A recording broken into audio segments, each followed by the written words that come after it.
അയ്യോ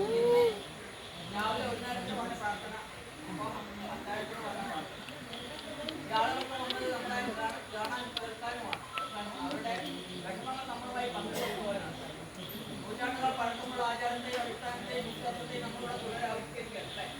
അതിനകത്തൊരു സത്യമുള്ളത് കൊണ്ടാണ് ഇപ്പോഴത്തെ പ്രധാനമായ ചടങ്ങായ ഇറങ്ങിയവർക്ക് കാർമ്മികത്വം വഹിക്കേണ്ട ആളുകളാണ്. ഇവർക്ക് നമ്മുടെ ഉത്സവത്തിൽ അതിൽ ഏറ്റവും പ്രധാനപ്പെട്ടതാണ് ഇറങ്ങിയ വെപ്പ്. അതിൽ കാർമ്മികത്വം വഹിക്കേണ്ട ആളുകളാണ് നമ്മൾ.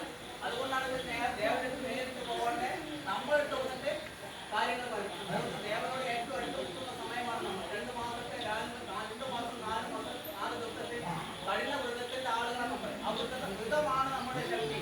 ആ ശക്തി നമ്മളുള്ളതുകൊണ്ടാണ് നമ്മൾ പ്രാർത്ഥന പറഞ്ഞാൽ പഠിക്കുന്നത്. പ്രാർത്ഥന പ്രാർത്ഥന നമ്മൾ കാലത്ത് വിശ്വാസം പഠിപ്പിക്കുന്നതാണ്.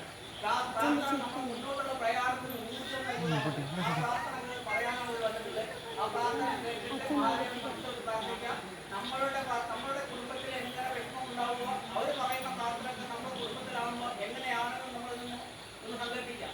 അപ്പൊ ഞാൻ സങ്കല്പിക്കണം ഒരു പ്രാർത്ഥന ഞാൻ എപ്പോഴും പറഞ്ഞു ഇവർ ആരെങ്കിലും നമ്മോട് പ്രാർത്ഥന പറയുകയാണെങ്കിൽ അത് എന്റെ കുടുംബത്തിലാണെങ്കിൽ എങ്ങനെ നമ്മൾ ചിന്തിക്കില്ല. അങ്ങനെ ചിന്തിച്ച് മഹാദേവൻ മനസ്സിൽ പ്രാർത്ഥിച്ചിട്ട് അടുത്ത പ്രാവശ്യം നമ്മൾ ഇപ്പോൾ ഇവരൊക്കെ പല മുഖങ്ങളെ നമ്മൾ നിൽക്കുക. ഈ ഒരു മുഖമായിട്ട് നിൽക്കണം. അത്